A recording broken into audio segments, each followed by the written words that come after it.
Tá no ar mais um Extracampo e o programa de hoje é todo especial. A gente vai ver a vitória do Cruzeiro diante do Internacional no fim de semana, confronto direto, líder contra vice-líder e o triunfo azul. Tem também a derrota do Atlético diante do Criciúma em Santa Catarina, os detalhes da reta final do Brasileirão e muito mais. É tudo isso com análise do melhor time de comentaristas. Não sai daí não, o Extracampo começa agora.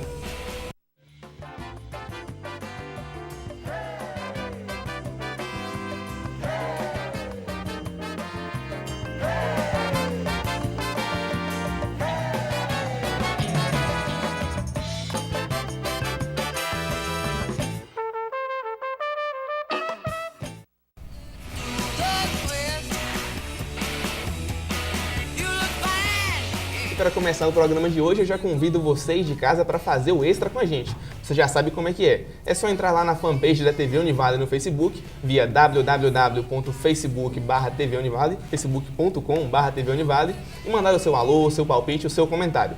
Nosso telefone também está aberto, 3279-5594, 3279-5594. Participe com a gente vai estar de olho no que você está falando online e pelo telefone também. E já para começar, vamos escalar o trio de ataque do Extracampo de hoje, que já está a postos. Eu tenho aqui à minha direita, dando todo o ar da sua graça, Milene Nobelli. Milene, tudo bem? Tudo bem. Tranquilo, né? Curtiu o fim de semana de futebol? Com certeza. Aquela chuva de gols? Então, quero saber o seu destaque. O que você achou de mais relevante nesse fim de semana de esporte? O que foi que chamou a sua atenção?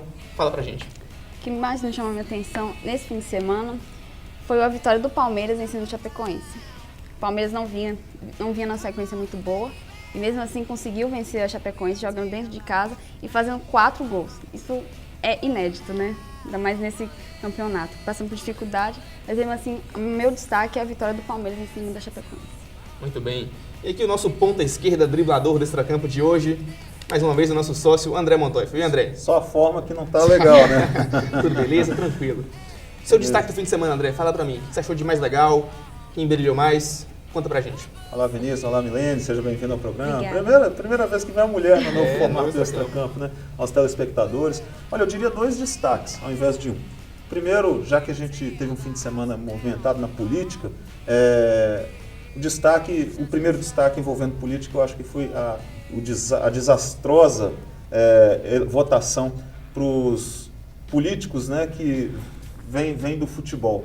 Os candidatos, né, da bancada, que poderiam formar uma bancada da bola, não vai acontecer.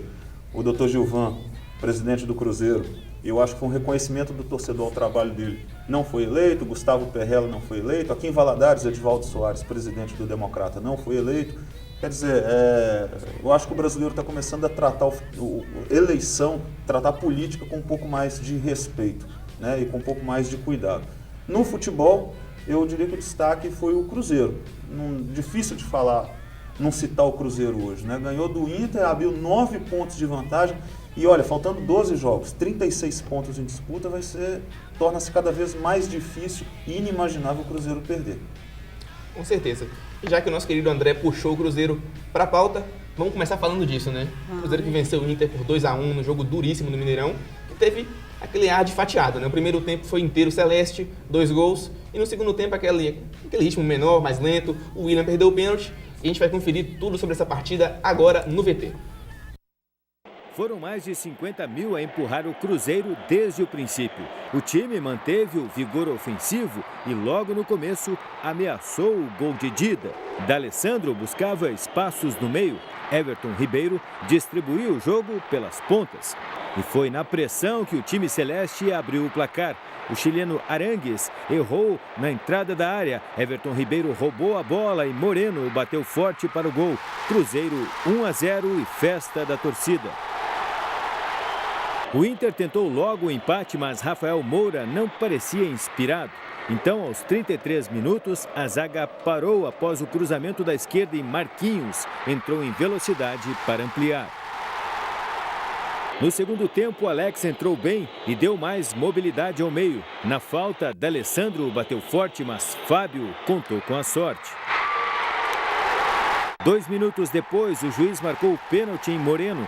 William pegou a bola para ampliar a vantagem e definir o jogo, mas isolou. O Inter cresceu no jogo. Aos 10 minutos, Alex pegou a bola na intermediária, avançou com a esquerda e fez um golaço no Mineirão.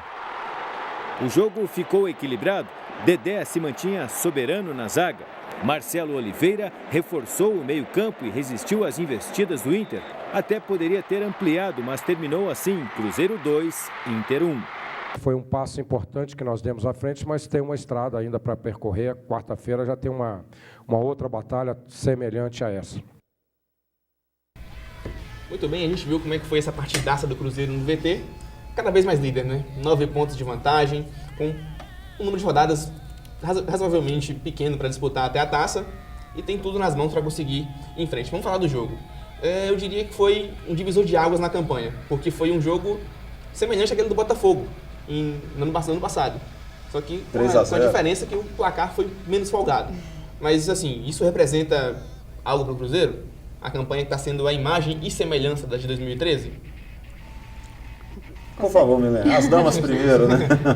Com certeza, o Cruzeiro ele tá bem objetivo, sabe? O Cruzeiro só depende dele mesmo para buscar esse título. O Cruzeiro está fazendo a parte dele, está com os pés no chão, pensando jogo a jogo, não está pensando no outro jogo, na decisão. Ele está indo de pouco a pouco. E é de pouco a pouco que ele fez no ano passado que ele conseguiu o título. Então o Cruzeiro tem que manter jogando bem, sabe? Igual todos os primeiros tempos do Cruzeiro foi bem mais ofensivo. E no segundo tempo ele recua um pouco mais, porque também o cansaço acaba pesando um pouco, né? O desgaste físico também conta muito. Então o Cruzeiro está assim, de pouco a pouco ele vai chegar lá. Só depende dele mesmo. É interessante isso que você falou do segundo tempo, Milene. Eu acho que foi a tônica desse jogo, porque eu vi muita gente falando, o Inter melhorou no segundo tempo. O Inter melhorou no segundo tempo contra o Cruzeiro, de fato. Até porque o Abel Braga entrou no jogo recuado. Sacou o Alex, colocou o Valdívia, que é mais volante do que outra coisa. E aí o time jogou recuado, o Cruzeiro foi para cima e jogou aquele futebol que já parece que passou o mês de setembro meio esquecido. No segundo tempo, quando entrou o Alex, aí o Inter foi para cima. Ainda assim, o Inter durante os primeiros 15, 20 minutos, até fazer o gol, realmente o Inter jogou melhor do que o Cruzeiro, mas depois só deu o Cruzeiro de novo.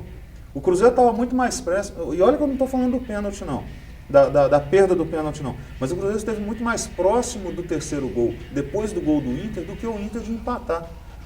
A impressão que me deu no segundo tempo, embora tivesse aquele clima tenso, nervosismo, né, até porque o receio do torcedor de ver a partida, de repente, o Cruzeiro sofrendo empate, mas me deu a impressão de que a todo instante o Cruzeiro estava com o jogo sob controle, que é uma característica desse time desde 2013, estar com o jogo sob controle.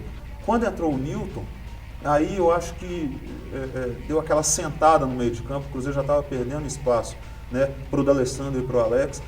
O time começou a jogar de forma mais consciente. O Cruzeiro estava com 3 volantes em campo. Estava o Newton, que ficou mais preso, o Henrique e o Lucas Silva saindo um pouco mais, que é o estilo de jogo do Cruzeiro. Com o Newton ajudando a defesa lá atrás, aí o time teve sabedoria para conduzir o resultado até o final. Ele poderia ter feito 3, independente do pênalti. Poderia ter feito 3 depois do golaço, inclusive, do Alex. Agora, rapidamente, para concluir, passo a jogar a bola para vocês. Aquela falta do D'Alessandro no Fábio, se fosse em outros tempos, batia nas costas do jogador, do goleiro e tinha entrado. É a sorte de campeão, né? A sorte do time que está caminhando a passos largos rumo ao título. Bom, André, você colocou na mesa o assunto do William, do pênalti. É bom falar disso, né? O William parece que depois que foi comprado, criou fama, deitou na grama, já não decide mais como antes. Exatamente. Ele se tranquilizou, já acomodou, digamos assim. Apesar de ser reserva, mas quando o jogador está na reserva e quando entra como titular, ele quer mostrar o que ele sabe. E o William não. O William fez ao contrário. Quando ele não estava emprestado ainda, ele jogava muito mais do que quando agora ele foi comprado. Então, tinha que ser ao contrário. O jogador tinha que se mostrar mais. Já que foi comprado, agora eu vou honrar essa camisa. Só que o William não, ele se acomodou. E não pode ser assim. A impressão que passa é essa, né? Ele e o Dagoberto estão devendo, né? O Dagoberto também não está entrando legal, como entrava no passado. Não é um jogador tão decisivo como é hoje. Aliás, os jogadores decisivos que tinha no banco de reservas do Cruzeiro do ano passado em relação a esse ano, a impressão que dá, embora tenham jogadores mais talentosos, você tem o Marlone, por exemplo, o Júlio Batista, que até voltou melhor, né? Jogou melhor em 2014 em relação a 2013, também. Mas não são jogadores que estão decidindo os jogos como você tinha no ano passado. O William era o William Dagoberto revezando no ano passado. Quem entrava matava a pau no jogo e você ficava naquela, não, é o William ou o Dagoberto que deve ser o titular. esse ano os dois estão pecando. Era aquela A sorte é que hoje boa. tem o Alisson, né, por exemplo, que aí está jogando bola. E o William, vale lembrar que é um fato curioso, né? Mais do lado da estatística. Ele decidiu 2 jogos contra o Inter. Ano passado em Novo Hamburgo e nesse ano também. O jogo foi em Caxias, né? Foi em Caxias também com o gol do William, né? Com certeza. Os 3 anos. Ele contra o Inter se tornou meio que um carrasco do Inter desde que chegou ao Cruzeiro, mas precisa voltar a render para justificar os 4 milhões de euros investidos nele. Vamos falar agora de uma coisa interessante também do jogo. A gente fez cálculos lá em cima, né, André? Aquela coisa de brincar de calculadora, Tá todo mundo brincando de todo mundo calculadora fazendo agora. aquela coisa matemática. Para o Cruzeiro, hoje faltam, se depender apenas dele, 5 vitórias para o título, né? 5 triunfos e mais 2 empates, mais ou menos. 7 jogos. A conta que eles fazem, A conta que fazem é essa. que os matemáticos e a imprensa nacional têm feito é o seguinte: desde que nos pontos corridos o Brasileirão teve 20 clubes, ou seja, a partir de 2006, o vice-campeão nunca passou dos 72 pontos. Teve o Atlético em 2012 e o Grêmio em 2008. São os dois times que não foram campeões, foram vice-campeões e conseguiram 72 pontos. Ou seja, com base nisso, precisa-se ter 73 pontos.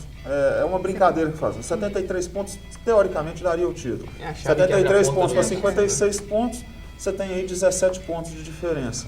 Né? 5 vitórias e 2 empates. Se você pegar a tabela do Cruzeiro daqui para frente, dá para fazer isso com a margem muito tranquila. Até porque você imaginar que em 12 jogos você pode ganhar 5, empatar 2 e perder os outros 5 jogos. O Cruzeiro não perdeu 5 jogos no campeonato até agora. Então você tem uma expectativa de título muito grande. Mas eu acho que o torcedor, eu fico me colocando na pele de quem está fazendo conta com mais veemência. Eu diria que 6 vitórias, 7 vitórias, aí sim decreta qualquer possibilidade de o Inter, São Paulo, o Atlético, o Grêmio chegar. Eu acho que não tem jeito. Querendo ou não, o Cruzeiro só depende dele mesmo. Ele precisa fazer a parte dele. E está fazendo muito bem feito. E está fazendo muito bem feito. Está sobrando o campeonato. Com certeza, gente. O Extracampo está chegando pertinho do seu primeiro bloco, do final do primeiro bloco. A gente vai fazer uma rápida pausa. Na volta do intervalo tem tudo sobre a derrota do Galo para o Criciúma. A gente vai ver também no terceiro bloco a tabela de classificação, palpites da rodada, uma chuva de gols. É isso aí. É tudo isso e muito mais. A gente volta já já.